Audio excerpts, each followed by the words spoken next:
और यहाँ पे आपके बाहर फिर से क्या होगा, आपके बेंड होके निकलेगा या रिफ्रैक्ट होके निकलेगा, और ये वाली जो आपकी लाइट थी वो रेड, और ये क्या चीज़ आपके वायलेट, और ऑब्जर्वर को ये किसकी तरह दिखेगा, रेनबो की तरह दिखेगा। कि जो आपके हमारा इंसिडेंट लाइट रे था वो आपके क्या होता है, बेंड होता है यानी डेविएट होता है, और फाइनली जब प्रिज्म से निकलता है इमर्जेंट रे बन के, तो इन दोनों के बीच में क्या आपके जो है क्या हुआ है, एंगल बना है, यानी कितने एंगल पे डेविएट हुए, उसी को एंगल ऑफ डेविएशन कहते हैं। तो ये लाइट रे कौन सी थी आपकी, सिंपली अगर बोलूं तो इंसिडेंट रे, यहाँ पे आपको दिख रहा होगा इंसिडेंट रे, और ये जो बाहर निकली ये इमर्जेंट रे। अगर ये क्विक सक्सेशन में फोकल लेंथ नहीं चेंज करता तो हम कैसे आपके दूर की और पास की चीजें सही से देख पाते। तो यानी दोनों सही हैं और रीजन करेक्ट एक्सप्लेन कर रहा है, और आपको आंसर पता ही चल गया होगा। जो स्टार की लाइट होती है वो एंटर करती है एटमॉस्फेयर में, तो एटमॉस्फेयर के डिफरेंट लेयर से वो रिफ्रैक्ट होना शुरू होती है, क्योंकि अलग अलग लेयर की डेंसिटी और रिफ्रैक्टिव इंडेक्स अलग अलग होता है। स्वागत है आपका डीसीसी के डिजिटल प्लेटफॉर्म पे, जहां बढ़ाने के नाम पे सिर्फ पढ़ाया जाता है। आज की इस वीडियो में हम 10 साइंस का चैप्टर 10 जो कि है human I and colourful world, इसको कवर करेंगे। आपकी जानकारी के लिए बता दें, ये मोस्ट इंपॉर्टेंट क्वेश्चन सीरीज का पार्ट 8 है। अभी तक अगर आपने फर्स्ट 7 पार्ट चेकआउट नहीं किया है तो डिस्क्रिप्शन में फुल प्लेलिस्ट का लिंक मिल जाएगा, पहले उसे चेकआउट कीजिए फिर यहाँ कंटिन्यू करना। तो आइए बिना किसी देरी के स्टार्ट करते हैं। तो पहले बात कर लेते हैं कि इस वीडियो में हम किस टाइप के क्वेश्चंस को कवर करने वाले हैं। तो जिस भी टाइप के मिड टर्म में आपको क्वेश्चन देखने को मिलेंगे, चाहे वो 1 मार्कर एमसीक्यू हो या फिर रीजन असर्शन हो या फिर केस स्टडी हो, और साथ में सब्जेक्टिव जो कि 2 मार्कर 3 मार्कर और 5 मार्कर होते हैं, वो सारे क्वेश्चंस आपको एक इसी वीडियो में देखने को मिलेगा। तो वीडियो के अंत तक बने रहना और चैनल को सब्सक्राइब करके रख लो, क्योंकि हम ऐसे वीडियो लाते रहते हैं। तो आइए डायरेक्ट जंप करते हैं क्वेश्चन पे। तो स्टार्ट करते हैं एमसीक्यू से। इसका फर्स्ट क्वेश्चन क्या है, an old person is suffering from an eye defect caused by weakening of ciliary muscle and diminishing flexibility of eye lens. If defect of vision is A, which can be corrected by lens B, then A, B respectively are. तो यानी कहा गया है कि old person है, उनका ciliary muscle जो है वो वीक हो गया है, और साथ में जो आई लेंस के फ्लेक्सिबल होने का नेचर होता है वो भी कम हो गया है। तो कहा गया है कि ये जो डिफेक्ट है वो A है, और वहीं पे उसको करेक्ट करने वाला जो लेंस है वो आपके सिंपली B है। तो A B क्या होगा, तो याद रखना ओल्ड एज में सिलियरी मसल के वीक होने से जो है प्रेसबायोपिया नाम का आई डिफेक्ट होता है, और इसको करेक्ट करने के लिए बायफोकल लेंस को यूज किया जाता है, जिसमें कॉनकेव और कॉन्वेक्स दोनों लेंस रहते हैं। तो यानी इसका आंसर हो गया ए प्रेसबायोपिया, और बी जो है हो गया बायफोकल लेंस। देखते हैं किस ऑप्शन में है। तो यहाँ पे हमें बी ऑप्शन में दिखेगा, देखो प्रेसबायोपिया और वहीं पे बायफोकल लेंस, तो इसका आंसर था बी। वही सेकेंड क्वेश्चन की बात करें, person suffering from cataract has, यानी कहा गया है कि पर्सन कैटरेक्ट से सफर कर रहा है, और आपको पता होना चाहिए कैटरेक्ट एक ऐसा आई डिफेक्ट है जिसमें आई लेंस के ऊपर जो है क्या क्लाउडी या फॉगी मेम्ब्रेन आ जाता है, जिस वजह से ब्लरी विजन हो जाता है। तो यहाँ पे देखते हैं कौन से ऑप्शन में बेस्ट आपको दिखेगा ये। तो आप देखो, simply elongation of eye ball, excessive curvature of eye lens, weekend ciliary muscle, और लास्ट में है ओपेक आई लेंस। अब सिंपल समझो कि क्लाउडी मेम्ब्रेन आ जाएगा किसके ऊपर, आई लेंस के ऊपर, तो वो क्या हो जाएगा, ओपेक हो जाएगा, मतलब जिस वजह से विजन जो है ब्लरी होगा। तो यानी हमारा आंसर हो गया डी ओपेक आई लेंस, ठीक है। और ये भी क्लाउडी मिल्की मेम्ब्रेन के आने से होता है, किसके ऊपर, आई लेंस की, इसीलिए ओपेक आ गया है। वही पे थर्ड क्वेश्चन देखें, तो in the diagram given below x and y are the end colours of spectrum of white light, the colour of y represent the, यानी कहा गया कि जो डायग्राम आपको दिख रहा है यहाँ पे, इसमें एक्स और वाई जो है एंड कलर दिख रहे हैं, और आपको पता होना चाहिए कि वाइट लाइट, जैसा कि यहाँ पे दिख रहा है आपको वाइट लाइट जाता हुआ, तो वाइट लाइट जब भी प्रिज्म से पास होता है तो डिस्पर्स्ड हो जाता है अपने 7 कॉन्स्टिट्यूएंट कलर में, जिसे हम विबग्योर से जानते हैं, VI B G Y O R। अब ये विबग्योर में सिंपल समझना है कि V वायलेट होता है, I इंडिगो होता है, B ब्लू होता है, G ग्रीन होता है, Y येलो होता है, O ऑरेंज होता है और R रेड होता है। तो इसमें आपको कहा गया X और Y एंड पॉइंट है, तो यहाँ पे अगर मैं आपको सिंपली बोलूँ तो क्या बोला हुआ है, y रिप्रेजेंट। तो y वाला साइड जो होगा ना वो बेसिकली क्या हो जाएगा, आपका वायलेट वाला साइड हो जाएगा। जो VIB है ना, इस वाले साइड को कह सकते हैं। और वहीं पे जो x है वो हमारा हो जाएगा YOR वाला। तो हम कह सकते हैं कि जो y वाला है वो कहीं ना कहीं ब्लू आपके जो है डिस्पर्स्ड होगा, क्योंकि जब भी वायलेट इंडिगो ब्लू जो है मिक्स होते हैं तो वो हमें ब्लूइश दिखते हैं। तो कहा गया है कि y रिप्रेजेंट करेगा किसको, तो यहाँ पे याद रखना डे टाइम में जब हम स्काई को देखते हैं ब्लू दिखता है, तो यानी y उसी को रिप्रेजेंट कर रहा होगा।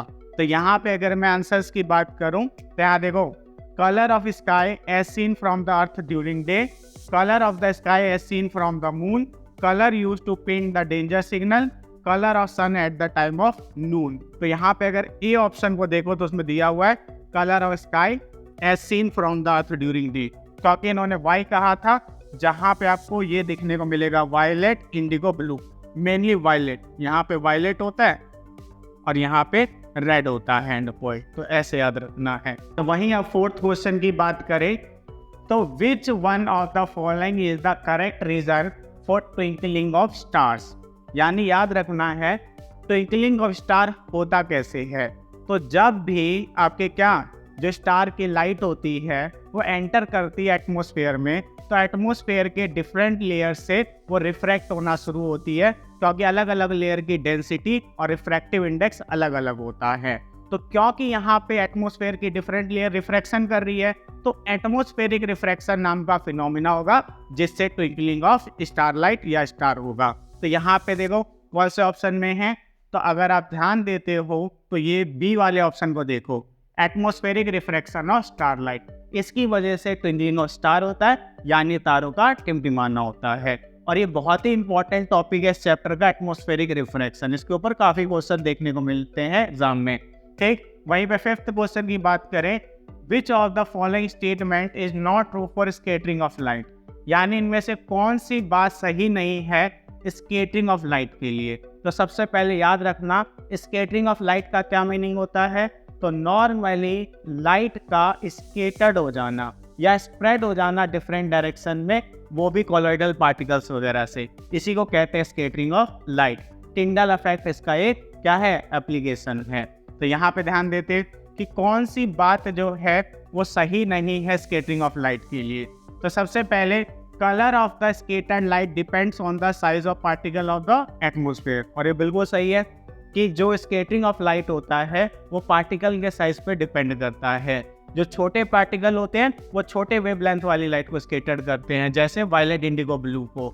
जो मीडियम साइज वाले होते हैं वो लार्ज पार्टिकल, लार्ज वेवलेंथ वाले जो क्या होते हैं लाइट होते हैं, जैसे रेड, येलो, इनको आपके स्कैटर करते हैं। और वहीं जो बहुत बड़े पार्टिकल्स होंगे वो सारी लाइट को स्कैटर करते हैं और वाइट कलर दिखाते हैं हमें। तो यहाँ पे ये वाली बात बिल्कुल सही है। हाँ, उसके बाद बात करते हैं red light is list scattered in the atmosphere, और ये भी बिल्कुल सही है। जिसकी वेवलेंथ जितनी ज़्यादा होगी वो उतना ही कम स्कैटर्ड होगा, और रेड लाइट की वेवलेंथ जो है क्या होती है, सबसे ज़्यादा होती है, इसीलिए सबसे कम स्कैटर्ड होता है और बहुत दूर से भी आपको क्लियर दिखता है। इसीलिए डेंजर साइन जो है वो रेड कलर से बनाए जाते हैं। आपने देखा होगा कि ट्रेन को रोकना होता है तो रेड कलर का फ्लैग जो है क्या करते हैं, फ्लर करते हैं। तो इससे आप समझ जाइए कि रेड कलर सबसे कम स्कैटर्ड होता है, मींस दूर से भी क्लियर दिखता है। ठीक, तो यहाँ पे ये भी बात सही है। वहीं पे scattering of light takes place as various colour of white light travel with different speed in air, और ये बात बिल्कुल ही गलत है। कैसे गलत है कि स्कैटरिंग ऑफ लाइट कभी भी डिपेंड नहीं करती स्पीड ऑफ आपके लाइट पे, ये डिपेंड करती है वेवलेंथ ऑफ लाइट पे, और दूसरी डिपेंड करती है साइज ऑफ पार्टिकल पे। तो यानी कि ये जो पॉइंट है या ये जो आपके स्टेटमेंट है वो गलत है। वहीं पे डी को देखें तो the fine particle in the atmosphere air scattered the blue light more strongly than red, so the scattered blue light enters our eye. और देखो क्या कहें, फाइन पार्टिकल्स जो होते हैं वो ब्लू लाइट को ज़्यादा स्कैटर्ड करते हैं रेड के कंपेयर में, और ये बिल्कुल सही है, क्योंकि मैंने अभी आपको थोड़ी देर पहले बताया कि जो छोटे पार्टिकल होते हैं छोटे वेवलेंथ वाली लाइट को स्कैटर करते हैं, और फाइन पार्टिकल क्या है, छोटे पार्टिकल, तो ये शॉर्टर वेवलेंथ वाली लाइट को स्कैटर करेंगे जैसे ब्लू को। तो यानी ये भी बात सही है। तो आपका आंसर हो गया सी, कि आपके जो स्कैटरिंग होगी लाइट वो स्पीड ऑफ लाइट पे डिपेंड करती है। ये बात बिल्कुल गलत है, नहीं करती है। अब कुछ रीजन असर्शन के क्वेश्चन करते हैं जो काफी इंपॉर्टेंट है और प्रीवियस ईयर में रिपीट होते हुए देखे गए हैं। अब बात करते हैं रीजन असर्शन होता क्या है, क्योंकि पिछले कुछ ईयर से देखने को मिलता है क्वेश्चन पेपर में। तो यहाँ पे सिंपल बोलेंगे, दो स्टेटमेंट दी जाती है जिसमें एक असर्शन के नाम पे दी जाती है, एक रीजन के नाम पे दी जाती है, और आपको 4 ऑप्शन मिलते हैं जिनमें से एक आपका आंसर होता है। अब ये 4 ऑप्शन क्या होते हैं, तो आपको यहाँ पे दिख रहा होगा बोर्ड के ऊपर, जिसमें पहला ऑप्शन है कि असर्शन और रीजन दोनों सही होंगे और रीजन करेक्ट एक्सप्लेन कर रहा होगा असर्शन को। दूसरा ऑप्शन होता है कि असर्शन और रीजन दोनों सही होते हैं लेकिन रीजन करेक्ट एक्सप्लेन नहीं कर रहा होता है असर्शन को। तीसरा होता है असर्शन सही है, रीजन गलत है। चौथा होता है असर्शन गलत है, रीजन सही है। तो हम देखते हैं हमारे क्वेश्चन में इनमें से कौन सा आंसर होगा। तो अगर मैं पहले क्वेश्चन की बात करूं तो असर्शन के नाम पे दिया है rainbow is natural spectrum of sunlight in the sky, यानी कहा गया कि रेनबो जो है वो नेचुरल स्पेक्ट्रम है किसका, सनलाइट का स्काई में। और ये बिल्कुल सही बात है कि क्योंकि ये खुद से बनता है तो नेचुरल है, ठीक है। वहीं पे रीजन के नाम पे दिया हुआ है rainbow is formed in the sky when the sun is overhead and water droplet are also present in air. और रीजन के नाम पे क्या दे दिया, रेनबो बनता है जब सन ओवरहेड होता है, यानी सिर के सीधा ऊपर होता है। और ये बात बिल्कुल गलत है। रेनबो बनता है जब सन जो है बैक ऑफ ऑब्जर्वर होगा और वो भी लो इन द स्काई, यानी सनराइज के समय पे और सनसेट के समय पे। तो यानी कि रीजन जो है वो गलत है। तो कौन सा ऑप्शन है जिसमें असर्शन सही और रीजन गलत होता है, सी। तो हमारा आंसर हो गया सी। यहाँ आप ऊपर भी देख सकते हैं सी में असर्शन सही, रीजन गलत। वहीं पे सेकंड क्वेश्चन की बात करें तो क्या दिख रहा है आपको, असर्शन के नाम पे दिख रहा है sky appears blue in the day time. और ये बिल्कुल सही है, दिन के समय पे आसमान कैसा दिखता है, नीला दिखता है, सही है। तो अब बात करते हैं रीजन की। White light is composed of 7 colour, और ये भी बात सही है, व्हाइट लाइट 7 कलर से मिलके बना होता है। और ये बताया था सबसे पहले एक्सपेरिमेंटल प्रूफ के साथ सर आइजैक न्यूटन ने। तो यानी दोनों ही सही हो गए। लेकिन आप खुद सोचिए, क्या ये जो आपको रीजन के नाम पे दिया है ये ऊपर वाले स्टेटमेंट यानी असर्शन को एक्सप्लेन कर रहा है? तो आप खुद ही समझ जाएंगे नहीं। क्यों? क्योंकि आसमान नीला दिखता है, ये इसको एक्सप्लेन करने के लिए ये कैसी लाइन हुई कि आपके व्हाइट लाइट 7 कलर से बना होता है। तो यानी दोनों सही हैं और रीजन करेक्ट एक्सप्लेन नहीं कर रहा है। तो आप बताइए कौन से ऑप्शन में ऐसा है? हाँ ठीक, बी में आपको दिखेगा कि दोनों सही हैं लेकिन रीजन जो एक्सप्लेन नहीं कर रहा है असर्शन को। वही थर्ड क्वेश्चन की बात करें, असर्शन के नाम पे दिया है ciliary muscle help in changing the focal length of eye lens, यानी सिलियरी मसल क्या करता है, फोकल लेंथ को चेंज करने में हेल्प करता है, किसके, आई लेंस के। और इसी वजह से हम दूर की चीजों को भी क्लियर देख पाते हैं और पास की चीजों को भी क्लियर देख पाते हैं। तो ये बिल्कुल सही है। वही रीजन की बात करें, ciliary muscle help to focus near and distant object in quick succession. कहा गया है कि सिलियरी मसल जो है वो क्या करता है, बहुत जल्दी जो है फोकल लेंथ को चेंज कर लेता है, जिस वजह से पॉसिबल हो पाता है दूर की चीज़ों को देखना और पास की चीज़ों को देखना। तो यानी ये भी सही है और ये करेक्ट एक्सप्लेन भी कर रहा है किसको, असर्शन को। क्यों? क्योंकि अगर ये क्विक सक्सेशन में फोकल लेंथ नहीं चेंज करता तो हम कैसे आपके दूर की और पास की चीज़ें सही से देख पाते। तो यानी दोनों सही हैं और रीजन करेक्ट एक्सप्लेन कर रहा है। और आपको आंसर अब पता ही चल गया होगा, ए, जिसमें दोनों सही होते हैं और रीजन करेक्ट एक्सप्लेन कर रहा होता है असर्शन को। वही फोर्थ क्वेश्चन की बात करें, असर्शन के नाम पे दिया है person suffering from myopia can not see the distant object clearly, यानी जिस इंसान को मायोपिया होता है वो दूर की चीजें जो है सही से नहीं देख पाता है। और आपको पता होना चाहिए मायोपिया एक ऐसा आई डिफेक्ट है जिसमें पास की चीजें क्लियर दिखती है लेकिन दूर की चीज जो है वो क्लियर नहीं दिखती है। तो यानी बिल्कुल सही बात है। और वहीं पे रीजन की बात करें, एक converging lens is used for correction of myopic eye as it can form real as well as virtual image of object placed in front of it. और ये बिल्कुल ही गलत है। क्यों? क्योंकि कन्वर्जिंग जो लेंस होता है वो कॉन्वेक्स लेंस को कहा जाता है और मायोपिया की करेक्शन के लिए कॉन्केव लेंस का यूज होता है जिसे डाइवर्जिंग लेंस कहते हैं। तो मीन्स रीजन के नाम पे जो चीज दी गई है वो गलत है।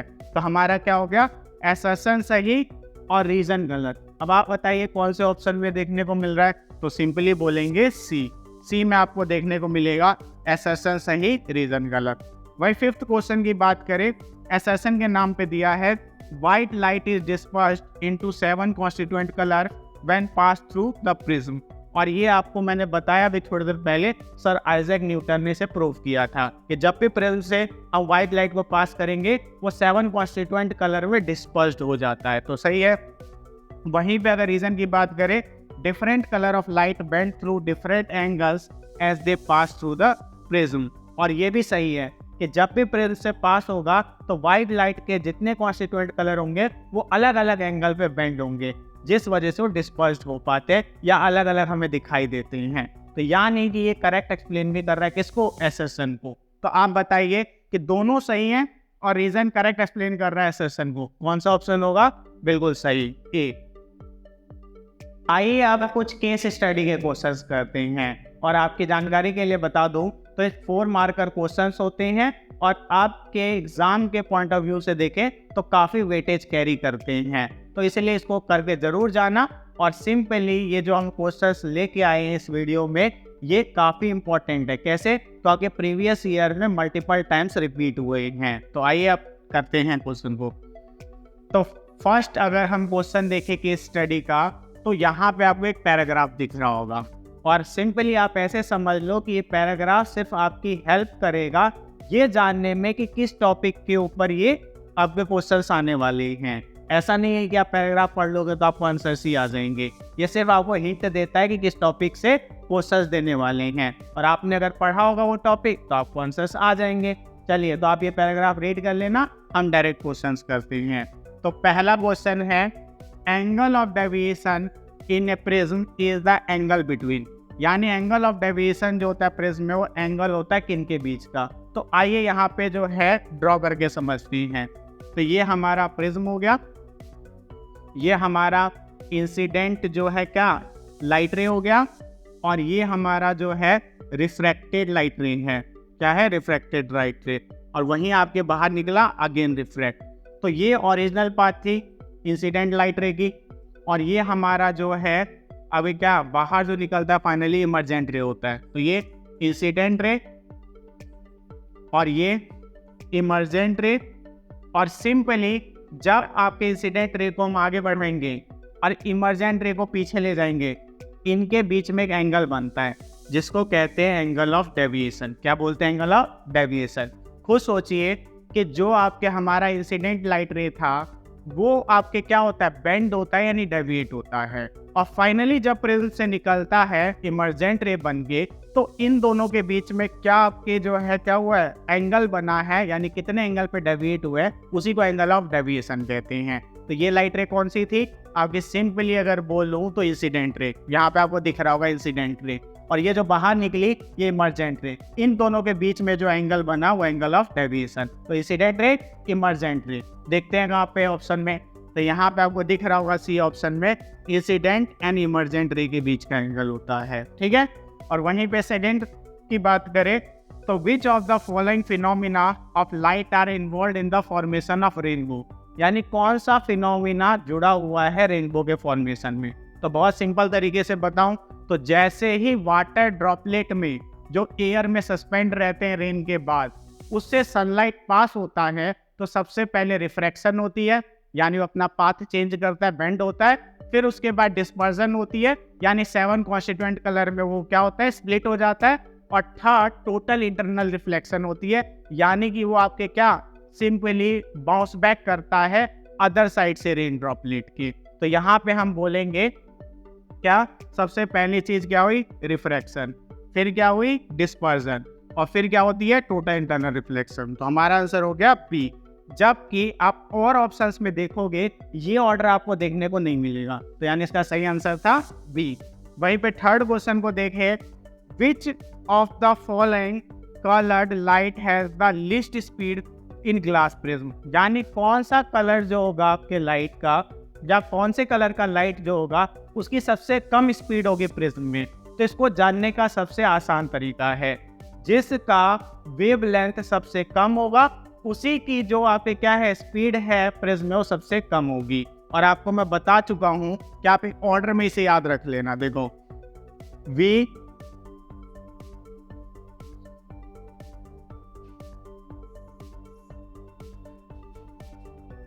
VIBGYOR और बीच में ग्रेटर देन करके लगा के जाइए। और ये जो है ना ये वेवलेंथ के लिए बताया गया है। किसके लिए बताया गया है? वेवलेंथ के लिए बताया गया है। तो जिसकी वेवलेंथ जितनी कम प्रिज्म में उसका स्पीड उतना ही कम। आप बताइए कि सबसे कम वेवलेंथ किसका है? वायलेट का। तो वायलेट की स्पीड प्रिज्म में सबसे कम होगी। तो यहाँ पे अगर मैं बात करूं तो ए में हमारा वायलेट आंसर हो गया ए। वही फोर्थ पार्ट की बात करें, the colour of light which undergoes least bending on passing through the glass prism is, यानी कौन से कलर का लाइट सबसे कम बेंड होगा या कहें इसका एंगल ऑफ डेविएशन सबसे कम होगा जब वो प्रिज्म से पास होगा। तो याद रखना जिसका वेवलेंथ जितना ज़्यादा उसका बेंडिंग उतना कम। इसे आप ऐसे भी लिख सकते हो क्या कि जो बेंडिंग ऑफ लाइट होती है क्या होती है? Bending of light. इसको आप चाहे तो एंगल ऑफ डेविएशन भी कह सकते हैं।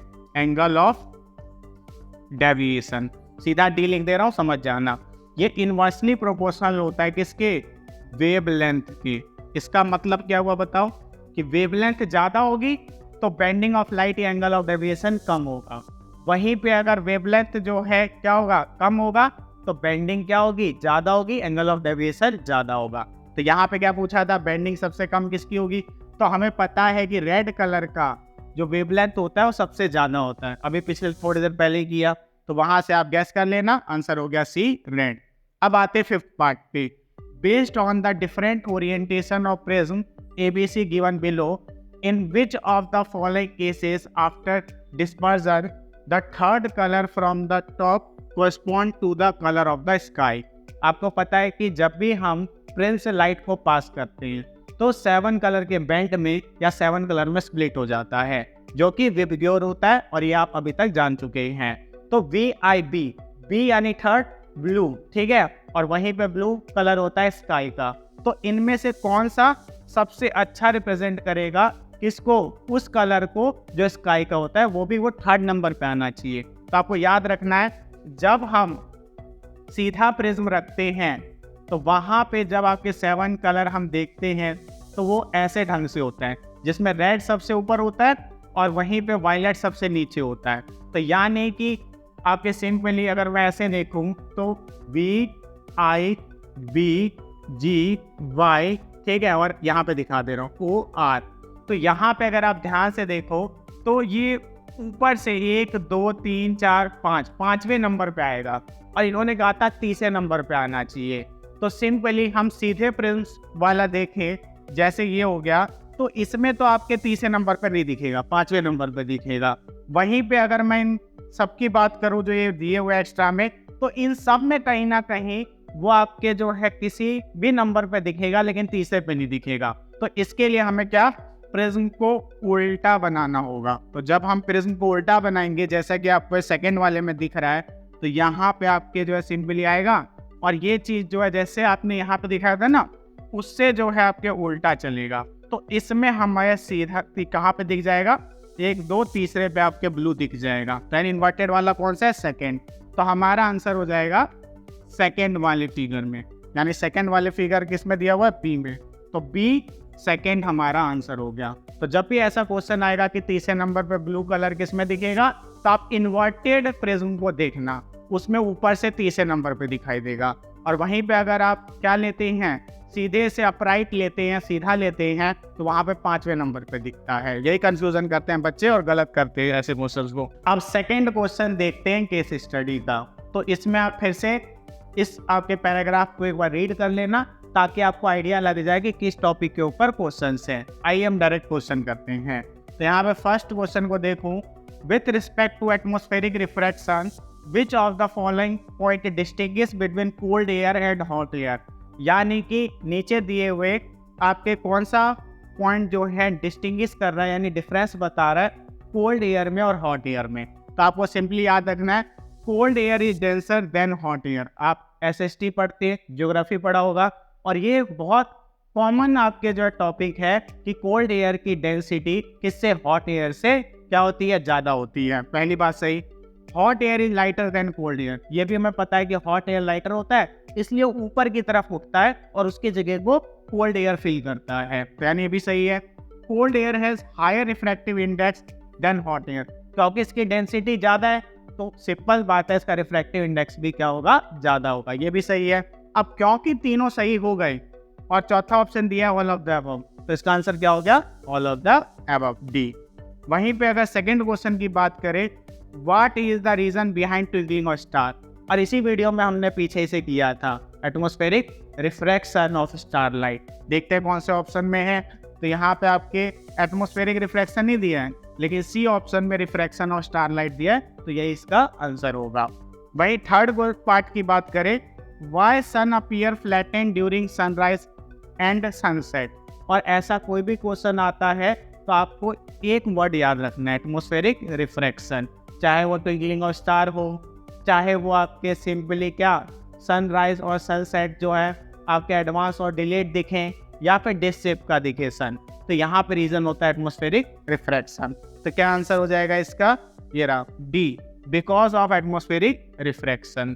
फोर्थ पार्ट को देखें, how much time from sunrise to sunset is length than because of atmospheric refraction, यानी एटमॉस्फेरिक रिफ्रैक्शन की वजह से सनराइज और सनसेट में कितना आपके जो है ज़्यादा टाइम लग जाता है या वो कितना लंबा हो जाता है। तो आपको याद रखना सनराइज से 2 मिनट पहले हमें सनराइज दिख जाता है और सनसेट के 2 मिनट बाद तक हमें जो है सनसेट दिखाई देता है एटमॉस्फेरिक रिफ्रैक्शन की वजह से। तो 2 + 2 कितने मिनट हो गए, 4 मिनट लेन देन हो जाता है सनराइज और सनसेट नॉर्मल से। तो यहाँ पे हमारा आंसर हो गया सी, 4 मिनट। वहीं पे अगर फिफ्थ की बात करूं, when light rays from star enter into earth atmosphere it travel, यानी जब भी लाइट रेज जो है स्टार का एंटर करता है अर्थ एटमॉस्फेयर में तो ट्रेवल करता है कहाँ से कहाँ, तो याद रखना वैक्यूम और सिंपली एयर, इसमें स्पीड ऑफ लाइट जो है फास्ट होती है और इनका रिफ्रैक्टिव इंडेक्स कम होता है। तो जिस भी मीडियम का रिफ्रैक्टिव इंडेक्स कम होता है और स्पीड ऑफ लाइट उसमें फास्ट होती है उसे रेयर मीडियम कहते हैं, और जिस भी मीडियम में स्पीड ऑफ लाइट स्लो होता है, रिफ्रैक्टिव इंडेक्स ज़्यादा होता है, उसे डेंसर मीडियम कहते हैं। तो आप बताइए लाइट वैक्यूम से आ रहा है और वैक्यूम में स्पीड ऑफ लाइट फास्टेस्ट होती है, तो यानी फास्टेस्ट वाले से आ रहा है यानी रेयर मीडियम से आ रहा है, और एटमॉस्फेयर में एंटर कर रहा है जो डिफरेंट लेयर से बनी है, तो उसका रिफ्रैक्टिव इंडेक्स कंपैरेटिवली क्या होता है, आप हम कहेंगे ज़्यादा होता है, स्पीड ऑफ लाइट स्लो होता है, यानी डेंसर मीडियम में। तो कहाँ से कहाँ आ रहा है, रेयर टू डेंसर मीडियम, तो B rare to denser medium. क्यों, क्योंकि जब भी आपके स्टार का लाइट आता है तो वैक्यूम से वो एयर की तरफ आता है, एयर यानी एटमॉस्फेयर की तरफ आता है, और आपको पता होना चाहिए इसका रिफ्रैक्टिव इंडेक्स जो है वो क्या होता है, सिंपली कम होता है, और इसका रिफ्रैक्टिव इंडेक्स क्या होता है, ज़्यादा होता है, और जिसका रिफ्रैक्टिव इंडेक्स कम होता है उसे बोला जाता है रेयर मीडियम। क्या बोलते हैं, रेयर मीडियम, और जिसका रिफ्रैक्टिव इंडेक्स ज़्यादा होता है उसे कहते हैं डेंसर मीडियम। ठीक है, तो यानी रेयर से डेंसर की तरफ आता है। तो अब जो है हमें कुछ सब्जेक्टिव क्वेश्चंस को करके देखते हैं, यानी कि लैंग्वेज वाले क्वेश्चन, जिससे आपको कुछ वर्ड्स में आंसर करने होते हैं। तो यहाँ पे पहले हम 2 मार्कर वाले कुछ क्वेश्चंस देखेंगे। तो पहला क्वेश्चन है, how can change of size of eye ball be one of the reason for myopic and hypermetropic, compare the size of eyeball with that of normal eye in each case. How does this change of size affect the position of image in each case? तो कहा गया कैसे जो eyeball का size है वो आपके reason बनता है मायोपिया का और हाइपरमेट्रोपिया का, और कंपेयर करना है आईबॉल के साइज को किससे, नॉर्मल आई से, दोनों केसों में। तो आप बहुत सिंपल तरीके से इसको समझते हैं कि जब भी मायोपिया होता है तो आईबॉल इलोंगेट होता है, यानी आईबॉल के बड़े होने से मायोपिया होता है। वहीं पे आईबॉल के छोटे होने से क्या होगा, आपके सिंपली हाइपरमेट्रोपिया। अब बात आती है कि इससे जो इमेज की पोजीशन है उस पर क्या फर्क पड़ता है, तो आप सिंपल समझो, जब आईबॉल बड़ा होगा तो रेटिना जो होगा वो ज़्यादा दूरी पे होगा, जिस वजह से इमेज जो है वो रेटिना के आगे बनेगी। वहीं पे आपके हाइपरमेट्रोपिया होगा तो आईबॉल छोटा होता है, जिस वजह से रेटिना का डिस्टेंस जो है वो पास आ जाता है और इमेज रेटिना के पीछे बनती है। इसको एक फ्लो चार्ट से समझाता हूँ, आपके लिए बहुत ईजी हो जाएगा। देखिए तो सिंपल है कि मायोपिया की अगर मैं बात करूँ तो मायोपिया में क्या होता है, आईबॉल जो है इलोंगेट होता है। इलोंगेट का मतलब आप समझ गए होंगे, बड़ा होना। ठीक है, मैं सिंपल में भी लिख देता हूँ, लार्ज हो जाता है। ठीक है, जिस वजह से क्या होता है आपके रेटिना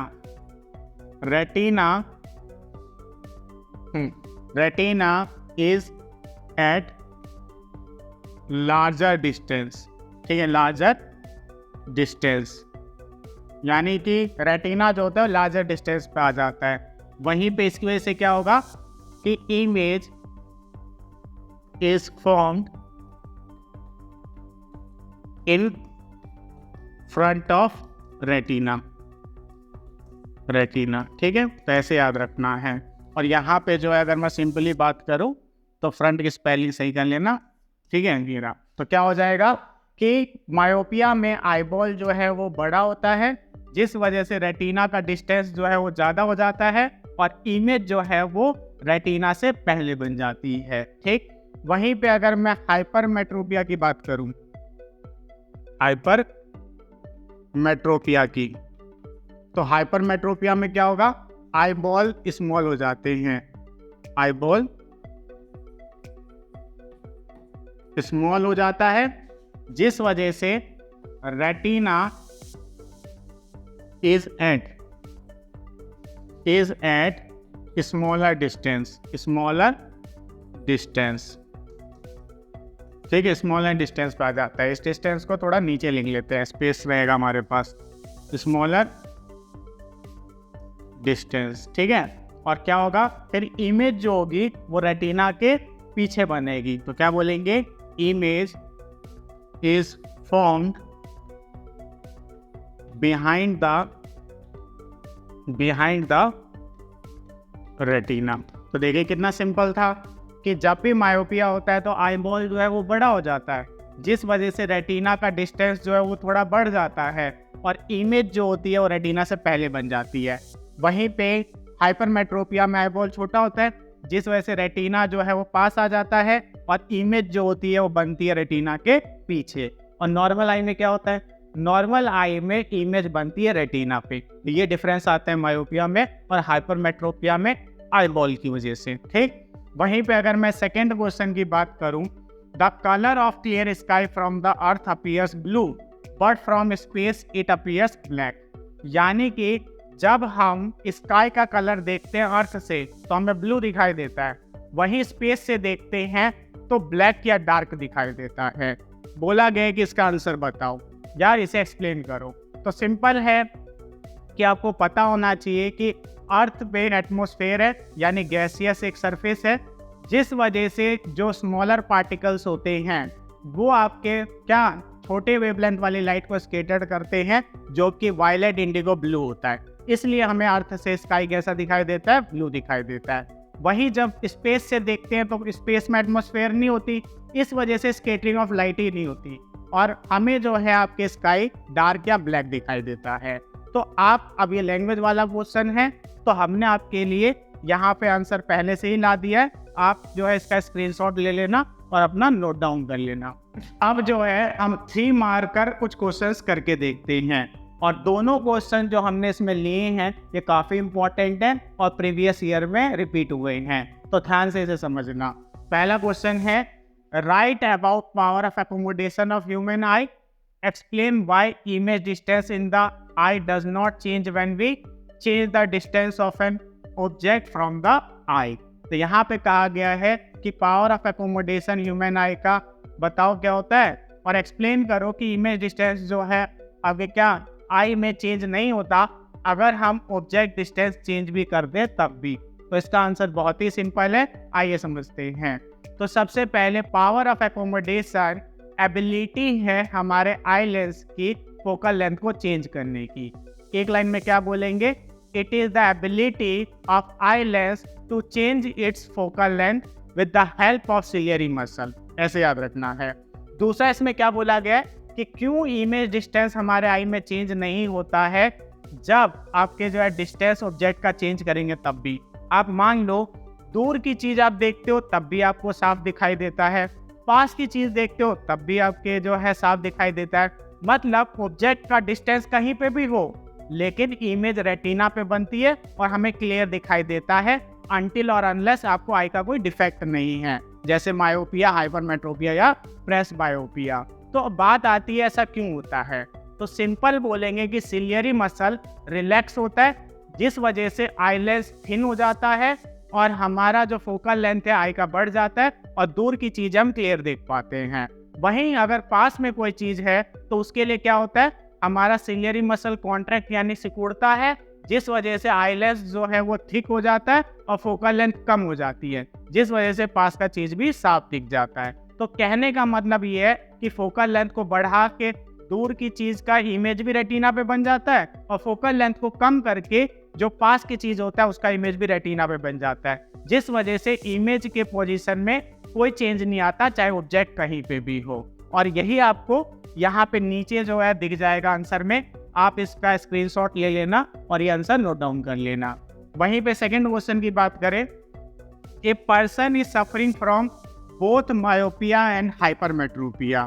तो कहा गया एक पर्सन है जो दोनों से सफर कर रहा है, मायोपिया और हाइपरमेट्रोपिया से। और ये दोनों जिनको होता है ना, मेनली एक सिचुएशन होती है जिसे ओल्ड एज आई डिफेक्ट कहते हैं और एक वर्ड में बोलूं तो प्रेस बायोपिया कहते हैं। क्या कहते हैं? प्रेस बायोपिया। ठीक है, तो प्रेस बायोपिया के बारे में बात हो रही है। तो यहाँ पे what kind of lenses can correct this defect, किस तरह का लेंस जो है इसे करेक्ट करेगा। तो आपको याद रखना जिसको मायोपिया और हाइपरमेट्रोपिया दोनों होता है उनके लिए बायफोकल लेंस होता है। अब आप कहेंगे बायफोकल लेंस क्या होता है, जिसमें कॉनकेव और कॉन्वेक्स लेंस दोनों होता है। तो पहले पार्ट का आंसर कहूं तो सिंपली क्या हो जाएगा, बायफोकल लेंस। ठीक है, और बायफोकल लेंस में बता ही दिया कॉनकेव और कॉन्वेक्स दोनों देखने को मिलेंगे। ठीक है, वहीं पे how are these lenses prepared, ये कैसे प्रिपेयर किए जाते हैं, तो यहाँ पे डायग्राम से समझा देता हूँ, क्लियरली समझ आ जाएगा। तो यहाँ पे सिंपली क्या होता है कि जो लेंस होगा ना उसमें नीचे का जो पोर्शन होगा ये वाला, ये आपके नियर विजन के लिए होता है। यानी हाइपरमेट्रोपिया में क्या होता है, पास की चीज नहीं दिखाई देती क्लियर, दूर की चीज दिखाई देती है। तो ये जो आपके नीचे में मैंने सर्कल सा किया है ये हमारा कॉन्वेक्स होता है। कॉन्वेक्स नियर विजन के लिए, किसके लिए? नियर विजन के लिए। और कौन से केस में? हाइपरमेट्रोपिया भी है ना, तो हाइपरमेट्रोपिया के लिए हो गया। वहीं पे ये जो ऊपर वाला है ये कॉनकेव होता है। और ये कॉनकेव क्यों होता है, तो डिस्टेंट विजन के लिए। किसके लिए? डिस्टेंट के लिए। डिस्टेंट मतलब दूर के लिए होता है। ठीक है, और ये किसको? मायोपिया के लिए। तो कहने का मतलब कैसे प्रिपेयर किया जाता है, तो आपको सिंपली समझना है कि हमारा जो लेंस होगा उसमें जो लोअर पोर्शन होगा वहां पे कॉन्वेक्स लेंस यूज करेंगे ताकि पास की चीज देख सके हाइपरमेट्रोपिया को ठीक करने के लिए। वहीं पे आपके अपर पार्ट जो होगा उसमें कॉनकेव लेंस यूज होगा जो कि आपका सिंपली दूर के लिए होगा और मायोपिया को ठीक करने के लिए होगा। ठीक, तो इस तरीके से प्रिपेयर किया जाता है। वहीं पे अगर मैं बी की बात करूं तो a person need a lens of power plus आपके 3D for correcting his near vision and -3D for correcting his distant vision. Calculate focal length of the lens required to correct this defect. और simply आपको power का formula use करना है जो कि क्या होता है, P = 1/f इन मीटर, यानी कि रेसिप्रोकल होता है फोकल लेंथ का पावर। और अगर मैं इसको ठीक से करूं तो पावर हमें दिया हुआ है, फोकल लेंथ निकालना है, तो हम f यहाँ पे रख देंगे और 1/p जो है ले लेंगे। अब आपको पता है कि पहले में हमें क्या दिया हुआ है, सिंपली 1 आगे +3 दिया हुआ है, इसको हमें सॉल्व करना है। तो अगर आप इसको सॉल्व करने जाते हैं तो आपको पता है 0.33 चलेगा, आप 0.3 अडेप्टर भी कर सकते हैं और इसमें लगा देना प्लस। क्या लगा देना? प्लस, क्योंकि आपको प्लस में दिया हुआ है पहला, तो ये हमारा आंसर हो गया। वहीं माइनस वाले के लिए सेम यही आंसर हो जाएगा, लेकिन वो हो जाएगा क्या, माइनस जो है 0.3D। और D क्या होता है? डायोप्टर, जो कि पावर की यूनिट है, यह ऐसा यूनिट है। तो अब हम 5 मार्कर क्वेश्चन पे आते हैं और आपको बता दो ये गेम चेंजर क्वेश्चंस होते हैं, यानी इसकी वेटेज इतनी ज़्यादा है कि अगर आप मान लेते हैं क्वेश्चन पेपर में मेजॉरिटी क्वेश्चन गलत भी करते हैं किसी रीज़न से, तो यहाँ पे कुछ क्वेश्चंस करके आप आराम से पास हो सकते हैं। लेकिन मैं कहूँगा पढ़ के जाइए, ठीक है, पास होने का चक्कर छोड़िए, मेहनत कीजिए, अच्छे नंबर लाइए। तो यहाँ पे देखिए पहला क्वेश्चन है A, what is dispersion of white light, state it causes, यानी कहा गया डिस्पर्जन ऑफ व्हाइट लाइट क्या होता है और इसका कारण बताइए। तो सिंपल है कि अगर आपसे कोई पूछेगा डिस्पर्जन व्हाइट लाइट का क्या होता है, तो हम बोलेंगे व्हाइट लाइट का क्या हो जाना, स्प्लिट हो जाना अपने 7 कॉन्स्टिट्यूएंट कलर में, जो कि विबग्योर होता है, और ये हम डिस्कस कर चुके हैं पहले। तो क्या बोलेंगे, splitting of white light into its constituent 7 colour, ठीक है, इज कॉल्ड क्या, डिस्पर्जन ऑफ व्हाइट लाइट। और अगर मैं इसके कारण की बात करूं तो इसका कारण आपके हो जाएगा कि बेंड होता है अलग अलग कलर का लाइट अलग अलग एंगल पे। तो आप अब देख सकते हैं इस फिगर में भी अलग अलग आपके एंगल ऑफ डेविएशन बनते हैं अलग अलग कलर, ठीक है। तो इस वजह से तो bending of different colour of light at different angle इसका रीजन हो गया।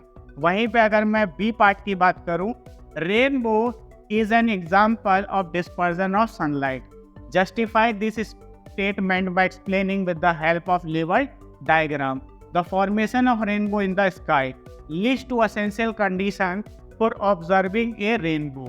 अब यहाँ पे कहा गया है कि रेनबो डिस्पर्जन ऑफ सनलाइट से होता है और आपको एक्सप्लेन करना है डायग्राम की मदद से। तो आपको रेनबो फॉर्मेशन का डायग्राम बनाना है।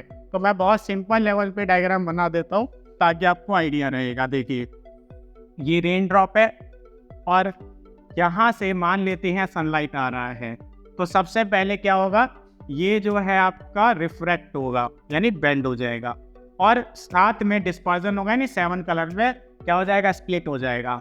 ऊपर रेड कलर, नीचे वायलेट कलर, और पूरा आपके जो बेंड होगा 7 कलर का, यहाँ से VIBGY यानी यहाँ से अगर आप देखोगे तो अलग अलग इसमें बेंड होंगे, ठीक। तो हम आपके एंड पॉइंट दिखाती हूँ, वायलेट और रेड। अब इस सरफेस पे आएगा तो टोटल इंटरनल रिफ्लेक्शन होगी, टोटल इंटरनल रिफ्लेक्शन होगी, और यहाँ पे आपके बाहर फिर से क्या होगा, आपके बेंड होके निकलेगा या रिफ्रैक्ट होके निकलेगा, और ये वाली जो आपकी लाइट थी वो रेड, और ये क्या चीज़ आपके वायलेट, और ऑब्जर्वर को ये किसकी तरह दिखेगा, रेनबो की तरह दिखेगा। तो यहाँ पे हमने क्या देखा, यहाँ पे हमने देखा सिंपली क्या चीज़ बताओ, रिफ्रैक्शन और साथ में डिस्पर्जन। यहाँ पे क्या देखा हमने, टोटल इंटरनल रिफ्लेक्शन, और यहाँ नहीं, टोटल इंटरनल रिफ्लेक्शन, ये रिफ्लेक्शन है क्योंकि बाउंस बैक हुआ है ना, यहाँ पे आप देख सकते हो बाउंस बैक हुआ है, और अगेन यहाँ पे क्या देखा, रिफ्रैक्शन, ठीक है। तो ये फिनोमिना होती है रेनबो बनते समय, और ये उसका डायग्राम है। अगर यहाँ पे थोड़ा सा डायग्राम आपको क्लियर ना दिख रहा हो तो आपकी एनसीईआरटी में एज इट इज डायग्राम दिया हुआ है, वहां से आप नोट डाउन कर लेना, यहाँ पे आप समझ ही गए होंगे।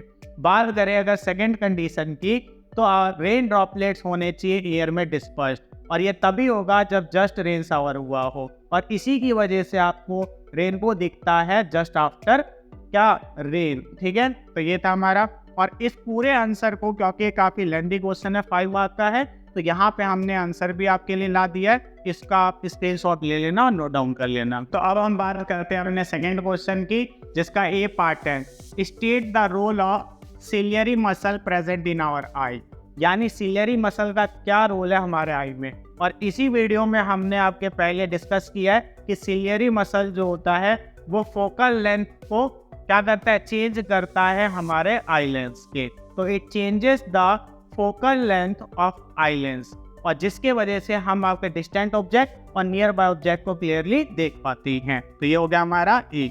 वही बी की बात करें, identify the defect of vision in each of the following cases and suggest it corrective vision. कहा गया है कि आइडेंटिफाई करना है आपके क्या, विजन का डिफेक्ट, और बताना है कि उसे करेक्ट कैसे कर सकते हैं। आइए हम केसेस देखते हैं। पहला केस है, the eye lens has become milky and cloudy, और इसी वीडियो में मैंने बताया था कि जब आई लेंस मिल्की या क्लाउडी हो जाए तो वो डिफेक्ट होता है क्या, आई कैटरेक्ट, जो बेसिकली ओल्ड एज में देखने को मिलता है। तो पहले वाले का आंसर क्या हो गया, तो यहाँ पे लिखते हैं आई कैटरेक्ट, ठीक है। और वहीं पे कहा गया है कि इसको करेक्ट कैसे करेंगे, तो कैटरेक्ट सर्जरी से। किससे करेंगे? Cataract surgery. तो एक माइनर सर्जरी होती है जिसमें वो जो क्लाउडी और मिल्की मेम्ब्रेन बन गया ना आई लेंस के ऊपर, उसे आपके निकाल देते हैं, उसी को बोला जाता है कैटरेक्ट सर्जरी। तो हमारा आपके क्या होगा, डिफेक्ट हो गया आई कैटरेक्ट, और उसका करेक्शन होगा कैटरेक्ट सर्जरी से। वहीं पे अब अगर सेकेंड पार्ट की बात करें तो eye lens has excessive curvature, और जब भी आई लेंस का ज़्यादा कर्वेचर हो जाए तो उस समय पे जो डिफेक्ट होता है उसे मायोपिया कहते हैं, और इसका करेक्शन होता है सुटेबल पावर वाले कॉनकेव लेंस को यूज़ करके। जैसे मैंने भी जो आपके स्पेक लगा रखे हैं उसमें कॉनकेव लेंस ही है। कॉनकेव लेंस की पहचान कैसे होती है, तो दोनों कॉर्नर से क्या होता है, थिक होता है, और सेंटर से थिन होता है, ठीक। तो यहाँ पे हमारा क्या हो जाएगा सेकेंड पार्ट का आंसर, मायोपिया, और लेंस हमारा हो जाएगा कॉनकेव, और वो भी कैसा, सुटेबल पावर वाला पावर, ठीक है। अब आते हैं थर्ड पे। तो थर्ड है eye lens has large focal length यानी लॉन्गर देन नॉर्मल। तो जब भी आई लेंस जो है ज़्यादा फोकल लेंथ वाला होगा उस समय जो विजन का डिफेक्ट होता है उसे हाइपरमेट्रोपिया कहते हैं, और हाइपरमेट्रोपिया की करेक्शन होती है किससे, सिंपली कॉन्वेक्स लेंस, वो भी सुटेबल पावर वाला यूज करके। तो हमारा जो आपके थर्ड है इसका आंसर हो जाएगा क्या, हाइपर मेट्रोपिया, और जो हमारा लेंस होगा वो कौन सा होगा, कॉन्वेक्स लेंस। और अगर मैं कॉन्वेक्स लेंस की बात करूं तो ये जो है आपके दोनों कॉर्नर से थिन रहता है और सेंटर से थिक रहता है, ठीक। और वहीं पे अगर फोर्थ की बात करूं, सिलियरी मसल हैव वीकेंड, और सिलियरी मसल वीक होता है तो उससे ओल्ड एज डिफेक्ट होता है जिसे कहते हैं प्रेस बायोपिया। तो इसका आंसर क्या हो गया, प्रेस बायोपिया। और आप जानते हैं इसी वीडियो में हमने पहले डिस्कस किया था बायफोकल लेंस से करेक्ट होता है जिसमें कॉनकेव और कॉन्वेक्स दोनों होते हैं। और रही बात इस प्रॉपर आंसर की, तो यहाँ पे हम आपके लिए इजी करने के लिए पूरा आंसर लाए हैं, वो भी करेक्ट लैंग्वेज में। नोट कर लेना, काफ़ी हेल्प मिलेगी अगर ऐसा आंसर लिखते हैं। तो ये थे आपके कुछ मोस्ट इंपॉर्टेंट क्वेश्चन जो मिड टर्म की प्रिपरेशन में आपकी काफ़ी हेल्प करेंगे। और यदि ये वीडियो आपको अच्छी लगी हो तो इसका फुल प्लेलिस्ट अपने फ्रेंड्स के साथ शेयर करना ना भूलें। और अगर ऐसी वीडियो और चाहते हैं तो चैनल को सब्सक्राइब करके बेल आइकन कॉल पे सेट कर लीजिए। मिलते हैं नेक्स्ट वीडियो में, तब तक के लिए बाय।